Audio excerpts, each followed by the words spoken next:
Tirahan at kaligtasan ang problema ngayon ng ilang nilindol na residente sa San Remigio sa Cebu. Bukod sa mga uka, kabi-kabila rin doon ang mga tumambad na butas o sinkhole. Mula sa San Remigio, Cebu, nakatutok live si Ian Cruz. Ian. Ivan, mahigit 30 na nga anong natagpo ang sinkhole dito sa San Remigio, kaya naman ang nais ng pamahalaang lokal ay malaman kung pwede bang tabunan na lamang ang nasabing mga sinkhole o ideklarang hindi naligtas ang mga apektadong lugar. Hindi na pantay ang kalsadang ito sa Sitio Tangkong, Barangay Hagnaya, San Remigio, Cebu dahil sa malalim na bitak na likha ng malakas na lindol Martes ng gabi. Isang sidecar ng tricycle ang makikitang nakalubog. Patikim pa lang pala yun dahil sa komunidad marami pang bitak. Si Wilma naiyak at napayakap sa anak nang makitang nasa ibabaw pala ng fault line ang bahay nila, kaya kahit gamit sa loob, hindi nila makuha. Walang mabihis ba? Tapos sabi nila, wag nyo nang pasukin kasi delikado daw kasi yung halo daw yung ilalim sa bahay namin. Sayang ako kasi pinaghirapan ko yung bahay ko. Ya, ganun na lang. Wala akong magawa. Mabuti sir, ligtas kami lahat. Maputik ang ilang kalsada, pati ang loob ng ibang bahay. Sila ang pinakaburod kasi malapit sila sa balon. Diyan naglabas din sa balon ng mga putik nung gabing yon. May mga bitak din sa kalapit na barangay Punta dahil sa malakas na lindol. Napakalalim at napakahaba nitong bitak dito sa barangay Punta, dito sa bayan ng San Remigio, Cebu. Makikita nga po natin na talagang halos ilang tao ang lalim nito at pag sinukat naman natin, napakahaba po ng gap ito na halos yung pinakamaiksi at doon sa banda doon ay mahaba pa. Ang mga taga rito nais na mabisita ng mga eksperto itong nangyaring bitak sa kanilang lugar para malaman nila kung paano ba sila magpaplano ng kanilang buhay sa mga susunod na panahon. Si Aling Josephine, nagkabitak-bitak ang bahay dahil sa lindol. Hindi niya malaman kung paano silang mag-anak ay nakatalon at nalampasan ang mahabang bitak. Nanginginig pa rin siya kapag tumatawid sa bitak. Ang mga alagang baboy, ipinakiusap na niyang ilipat na. Hindi ko kaya, sir. Sama ngayon, sir, wala na kaming matirahan, wala na kaming balay. Sa Sitio Sansan sa Barangay Manyo, maraming nakitang sinkhole. Ang isang malaking butas, may tubig pa. May dalawang maliit sa di kalayuan at may sinkhole sa tabing dagat. Pero ang pinakamalaking sinkhole na aming nakita, nasa gilid ng bahay ni Nazaldi. Mabuti na lang, nakalikas siya at kanyang mga magulang ng lumindol. Ayaw na nilang tirhan ang bahay nilang nasa bingit ng sinkhole.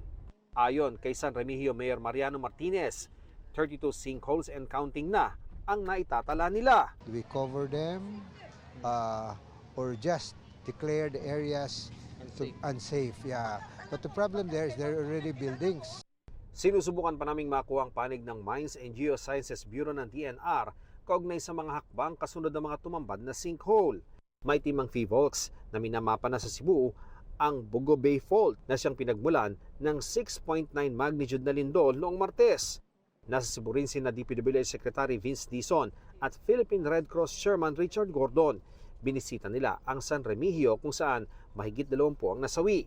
Magtatayo rin ng tent city ang Red Cross sa tulong ng DPWH. This will be preparing for 2,500 families. Kung kakapusin, dadagdagan pa natin. And each tent will have sleeping kits. So may banig, 2, may kumot, may moskitero. Pagkatapos may hygiene kit na yun, na may tuwalya, 2 tuwalya, mayroon silang 6 na sipilyo for a family, may sabon. Ang dami pong mga tourism workers that have been gravely affected with a loss of livelihood. So una, pina-include po natin sila as one of the priority sectors na mabigyan ng family food packs through the DSWD. And then eventually we are endorsing them as well as those that will be situated in the tent city for alternative livelihood training by the Department of Tourism. Maraming tulay at kalsada ang napinsala ng lindol. Agad daw itong ipapaayos ng DPWH. Gawa na yun ngayon, so cleared na yung mga highways natin. Ang next step, starting Monday, uunahin natin yung mga tulay, magre-rehabilitate na tayo. So papaspasan natin, sabi ni Presidente. Kailangan tuloy-tuloy na yan. So advance work lahat to. Ivan, ayon sa mga opisyal na dumating dito mula nga dun sa mga kalihim at mga taga Red Cross, talagang mahaba pa ang laban patungkol sa epekto nitong malakas na lindol. Kaya naman dapat daw na magtulong-tulong ang lahat para malagpasan itong malaking hamon. Balik sa iyo, Ivan. Yes, Ian, nakikita ko sa likod mo, yan yung tent city, ano? Parang dyan sa San Remigio yan. Pero yung mga ibang bayan kaya, naapektado rin yung mga residente na wala ring matuluyan. Pansamantala, saan sila ngayon?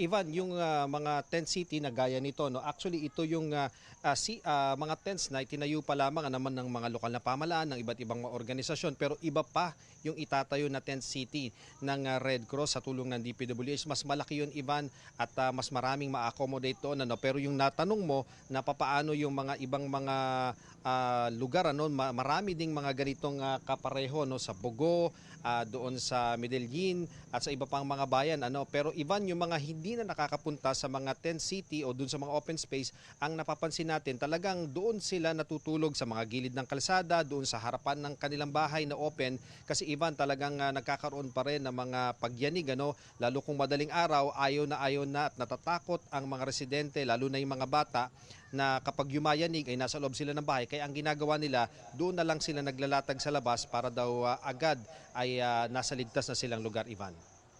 Maraming salamat, Ian Cruz.